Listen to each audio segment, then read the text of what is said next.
Hello, everyone, and welcome back to the channel. If you're listening to me for the very first time, my name is Bruno, and I cover everything from finance to personal development. I am a strong advocate for entrepreneurship. So, you're going to hear me talk a lot about entrepreneurship and business and mindset and growth and progress, self development being a huge contributing factor to all achieving all of this. But today, I want to take out time and address this aspect of achieving goals, which is um, fear, fear, fear of failure, specifically fear of failure. The main reason why most of us don't come close to achieving our goals or don't really see it materialize over time is because we are so fixated in what could go wrong. You know, the negatives. You know, what could be some of the reasons why we don't actually see these things through or why we're not going to succeed. So we pay a lot of attention on the failure aspect of it, and because we've been conditioned over time, over the years, to not be comfortable with failure, we have taken that into our adulthood and into business and into everything we do in life, where we're only looking for the art of it succeeding. All right. So we are so fixated on success. But again, when you ask yourself, what is what qualifies as success? What really tell me or what could tell me that what I've just done or what I'm doing is successful or it's gonna be successful. All right. So in the school system, we grew up knowing that if you score a 10 and above, it's a pass because most marks are on 20. So if you score a 10 and above, it's a pass. Anything below that is a fail. And because if you score a 9.5, you're considered a failure. No one cares to look at what went into you scoring a 2 or a 5 or a 3 or a whatever. What effort did you put in to even score a 1? All right. Maybe the effort you put into scoring a 1, maybe if that was considered progress from where you were, because you must have done something to score a 1 out of 20. So if you focus on what has this person done to score a 1, what progress have they done, it means they knew nothing and they learned something to have them score a 1. And if they could add just some more effort, they could score a 2 and then a 3 and then a 4 and then a 5 progressively over time. But because we blanket everything into fail, regardless of whatever effort you put in, regardless of how much reading you did, regardless of whether you have a deficiency when it comes to understanding or you did not understand the topic at all, or or something happened, maybe you were sick last night, or maybe you traveled or came back, or your parent just maybe something is going on psychologically that prevented you from scoring a 10 that is considered a pass, or scoring better, you're considered a failure. And then we grow up with this whole idea that if I don't score anything above average, above 10, I'm a failure. So we take that into business and into our life where something has to succeed. And then we put out metrics on what is considered success. All right. If you pass, if you get the job, then you are successful.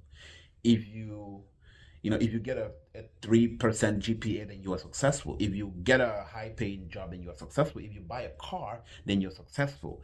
If you get married, then you are successful. If you make, if you have enough money in the bank, then you're successful. If you don't have money in the bank, then you're considered a failure. If you've not gotten married by the age of 30 or 40, then you're considered a failure. If you've not bought a house by this particular age, then you're considered a failure. If you have not built a home back, for your family, then you're considered a failure. See, so we make up the metrics for what is considered a success and what is considered a failure. So most of us fear failure, the emotion of fear. I read online. Let me see if I can find it. I just Googled what is fear. Fear. And a piece of it, I can't find it right now, but a piece of it, or a definition, it talks about the perception. It's the perception. The perception of something that is going to happen. Right? Most of the time, it's a perception. It's an emotion you attribute to something unknown. All right? And because you don't know this thing, or this you don't understand this business or this concept, or you don't know this person, you tend to fear them. You're right. It's just a perception. It's just an imagination. It's mostly in your head. And it's a very strong emotion. I'm not disregarding that. That keeps us paralyzed, that keeps us stagnated, that prevents us from taking action. And so we spend a lot of time just thinking and trying to process and trying to look at the possibilities, the probabilities of us succeeding, because we want to go towards success more than towards failure. But I want to tell you today, you have to learn to embrace failure. You have to learn to embrace failure. All the greats and all the people you look up to, all the people we look up to or attribute to them as successful, have, sometime in the past been considered failures or have failed more time than you can even imagine. All right. I'm a perfect example of that. A lot of the mentors and people that I consider successful are examples of, you know, coming out of that state where it's considered failure. And so you have to learn to overcome that fear of failure. And the best way to overcome this, I'm gonna go through some steps that I've implemented, that I'm still implementing, and that I think could add some value to you.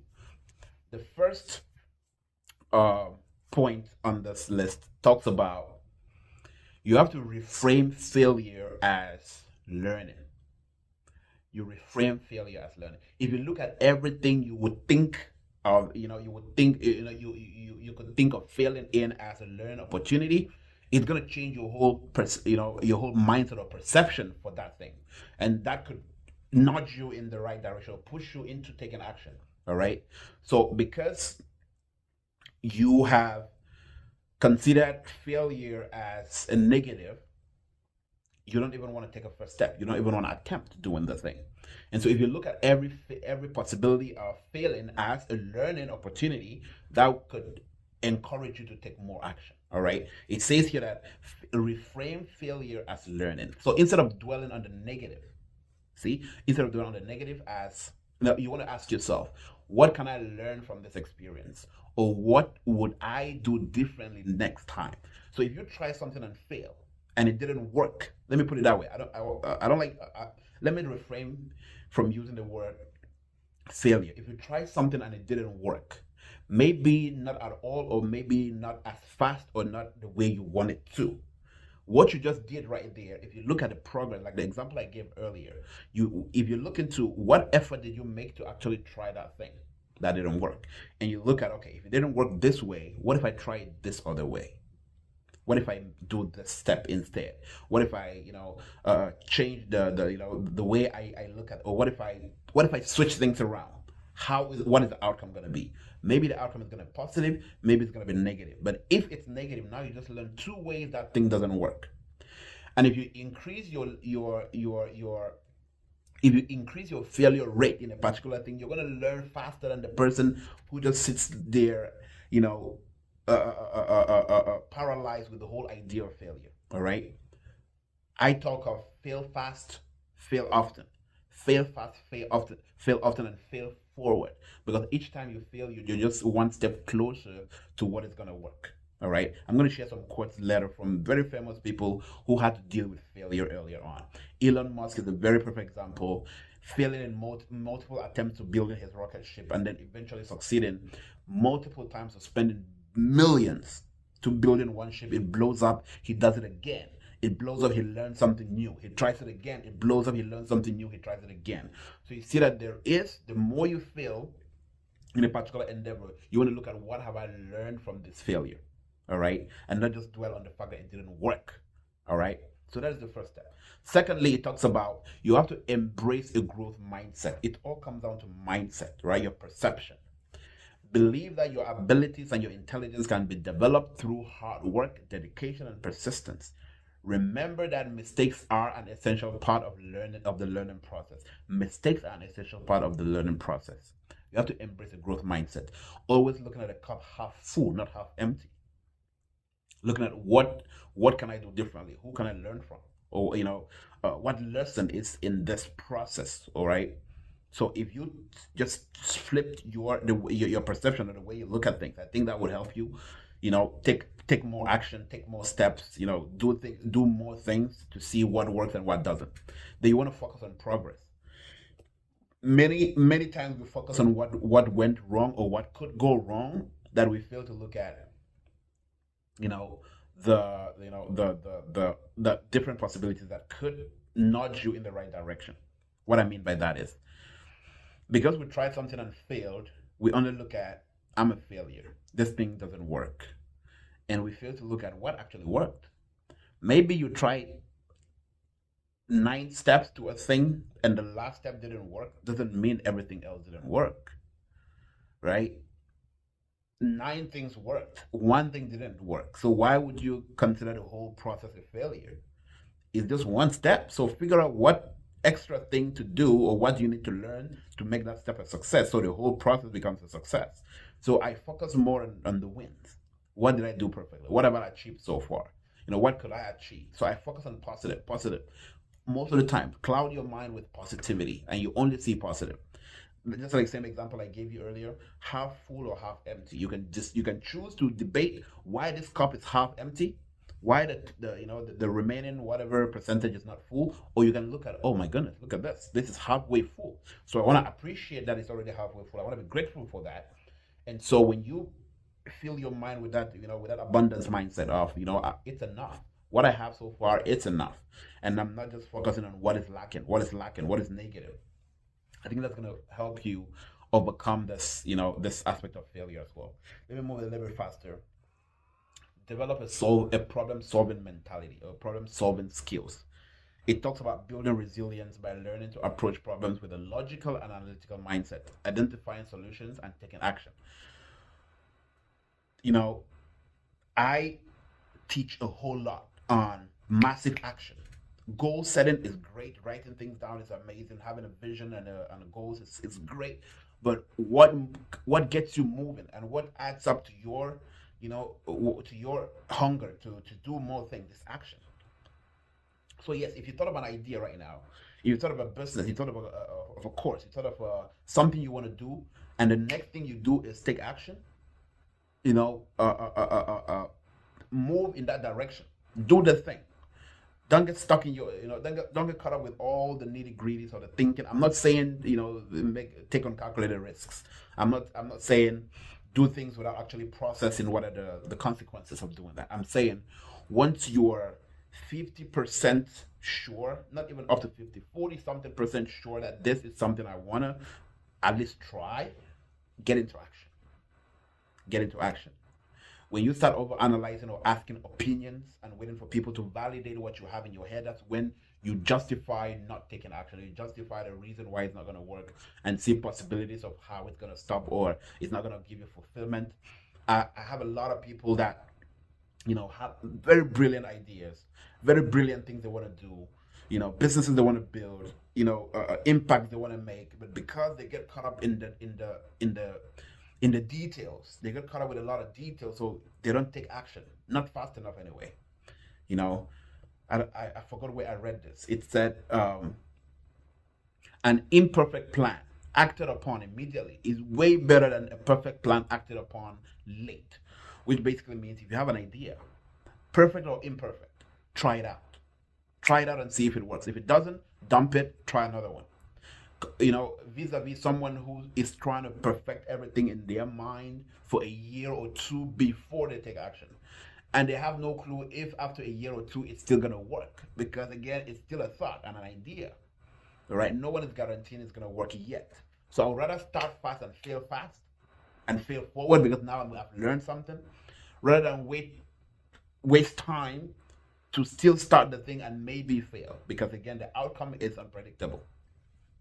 So he talks about, developing, taking action and, moving fast in that direction. You want to also learn from others, mentors, people, yeah, you look up to. Learn from others, understand what they did wrong. This is one thing that I think I have um, gotten accustomed to is to ask questions, ask successful people, people who know better than me. And for you to ask people who know better than you, you need that humility to actually ask the people that know better than you. Accept the fact that you don't know everything and be open to sitting down with someone and acting like a dummy. Sit there and absorb. There are times I've reached out to individuals, not because I don't know the whole thing. I may have an idea, I may know how to go about it, but I want to get a different perspective. Maybe my path is probably clouded or probably not perfect. And someone who I see is more successful in that area, I'm going to reach out to them. I'm going to sit down with them. I'm going to learn from them, be open minded, ask questions like a dummy, like someone who knows nothing. I'm not going to claim to know. All right. So I'm going to sit there and listen and learn and write things. Maybe what they know is what I already know, or maybe what they know is going to add to what I already know, or maybe I don't know anything at all. Maybe my thought was just a thought, but the way to implement it is probably different from what I had in mind. And so I'm humble enough to sit there and listen. All right. So you want to learn from other people's mistakes. If they've been there, done that, and they're available to help you and tell you what they did wrong so you don't actually do it yourself, be open minded to learn. So I watch a lot of documentaries. If you go to my YouTube history, it's all about documentaries, successful people. I'm trying to learn and understand what they're doing. The kind of business I'm in, the knowledge business, financial services, I'm constantly learning. I'm constantly reading and understanding what they did wrong. So a biography as lucrative as John D. Rockefeller, one of the wealthiest people on earth. I want to dig into his history and look at what made him successful. What did he do wrong? There are documentaries on all of that. His flaws, what he did right, his philanthropy, his everything, how he built an empire, a big business. I want to I want to dig into all of that and understand. Someone like JP Morgan Chase, someone who built one of the largest banks in the world, JP Morgan Chase, he's in the financial services industry. So I want to learn from someone like that. I want to look at what did he do, what is his mindset, his family, any documentary I can find on him. I want to learn. I want to read books written by him or for him. I'm constantly learning because I want to know what they did wrong so I don't have to do the same mistake. All right. That is why we talk about mentors. A mentor, in my opinion, is someone who has the blueprint on how to succeed, who has done what you want to do, is successful in that area, and is willing to teach you. So a mentor could cut your time into half, if not significantly. What would have taken you 10 years could take you 2 years because a mentor has spent 10 years of their life, real life, to build whatever business they've built or learn whatever skill they have, and is willing to give you the blueprint to replicate that. That's who I look for, or that's what I look for in a mentor, someone who is successful in that endeavor. So if you're successful in writing books, you could be my mentor if I'm thinking of writing a book. If you're successful in losing weight, then you could be my mentor in that area. Losing weight because you've done it. If you're successful in business, then you could be my mentor when it comes to business because you've done it and you've spent real life, real age or time to learn and build and harness and master your skill. So I'm willing to pay you or be humble enough to learn from you. Right? If you're successful in marriage and you've been married for 10, 15 years, and I can see myself modeling your way of spending time with your spouse and your kids, I'm going to spend time and observe and learn from you. So I have specific people that I reach out to for specific things. All right. One of the other mistakes we make and that I made for the longest time is we listen to the wrong people. We listen to the wrong people. If you're not successful in an area that I'm interested in, I'm not going to take advice from you. I'm going to listen. Maybe I'm polite enough to listen, but I may not necessarily implement everything you're telling me. All right. Someone more credible probably has something better to say in that area. And so there's this example, that is given. If you want to buy a Mercedes Benz, who is the best person to ask for advice? Is it someone driving a Mercedes Benz or someone driving a Toyota? Now, I'm not saying someone with a Toyota may not have experience or may not know about Mercedes Benz car. I'm saying who is best? Someone already driving that car or someone who only knows about it? You would agree with me. It's someone with that car who has hands-on experience driving a Benz and understand how it works than someone who just has opinions. So I'm gonna go to that person, all right, and ask them for advice because they are best in that particular area to give me the best information. That's just an example. So who you listen to matters. We listen to the wrong people, and so if we can fix that and be conscious of who we're listening to and the kind of information we're consuming, I think that could help us overcome fear or overcome the fear of failure. And then, of course, the big one is you want to take action. You have to take action. The biggest solution to all of this, everything I've been babbling for the past 20 minutes or so, is that you must take action. You have to be comfortable taking action. Move it, taking steps, all right? You think of it, do it. You listen to a mentor, do it. You read a book, you listen to an idea, it makes sense to you. It must not be perfect, not 100%. It makes sense to you to a degree. Look at what is the easiest action I can start taking to actually achieving that goal. The easiest step I can start taking.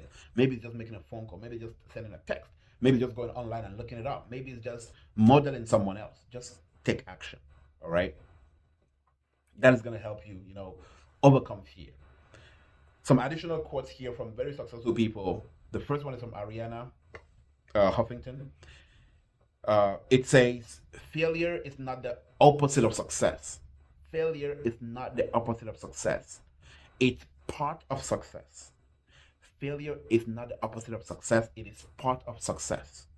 If you understand this, you're not going to fear failure. You're going to embrace failure. And you're going to learn from it and, understand how to do things differently. The second one is from Thomas Edison.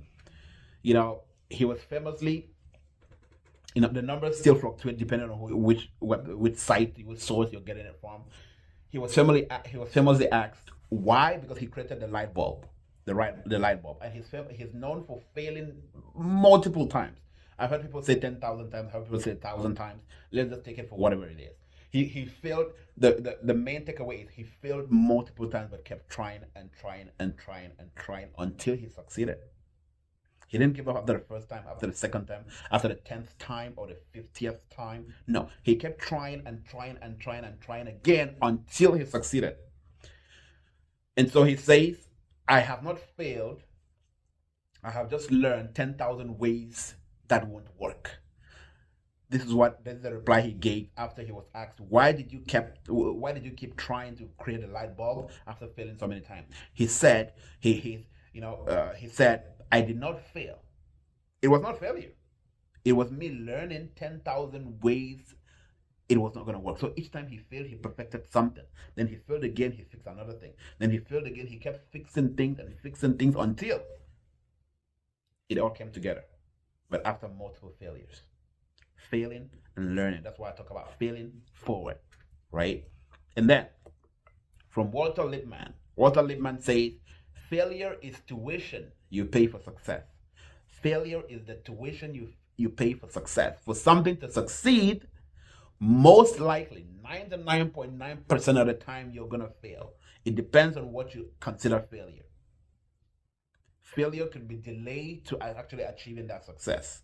Failure could be the system you're trying to implement doesn't work. Failure could be the people you're listening to don't have the best advice for you. Failure could be whatever you attribute as failure or not, helping you reach that goal. So failure is the tuition you pay for success. But remember this, everyone. Remember this. Overcoming the fear of failure is a journey, all right? And it's okay to take it one step at a time. It's okay to take it one step at a time. It's okay to run at your own pace and not compare and not look at yourself as not succeeding as fast as you want to or as much as you want to, all right? So take it one step at a time. It's a process. And of course, own your journey. Focus on the positives. Make sure that whatever you do is what you truly believe in and not what people tell you to believe in.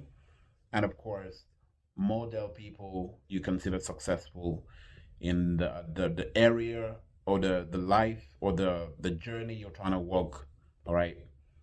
And of course, one out of many discussions we're going to have around this topic, because I see a lot of people stagnated, not moving, not making the progress they deserve, because they are just stuck on the possibilities of things not working the way they want it to. All right. If you like this video, share it, comment. I'd like to hear your thoughts. If there's any part of this video that resonated with you, keep a comment. And of course, until the next one, stay blessed. Take care.